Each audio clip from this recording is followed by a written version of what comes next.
তো hi friend, তো আজকে আমাদের কাছে একটা কন্ট্রোলার আছে কিউএসডির কন্ট্রোলার। এটা কিউএসডি অরিজিনাল কন্ট্রোলার আছে। তো এটার সমস্যা হইতেছে যে আমাদের সব কিছুই ঠিক আছে। আমাদের এখানে রেগুলেটর, এই যে আমাদের এখানে রেগুলেটর আছে, রেগুলেটর ভোল্টেজ ঠিক, মেন আইসি ঠিক, সব কিছু একদম total A to Z okay, 5 volt okay, সব ওকে। কিন্তু এটা কি হইতেছে সমস্যা, কন্ট্রোলারটা আমাদের সেন্স একদম নিতেছিল না, কোনোভাবেই সেন্স নাই।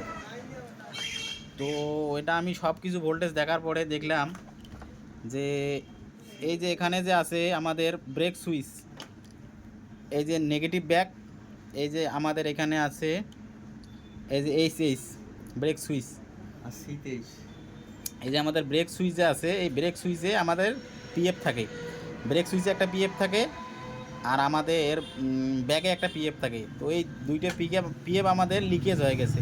এই কারণেই আমাদের কন্ট্রোলারটা রানিং হতেছিল না। আমরা এই যে পিএফ দুটোকে ওপেন করে দিয়েছি, এখন আমাদের controller running. Thank you for watching.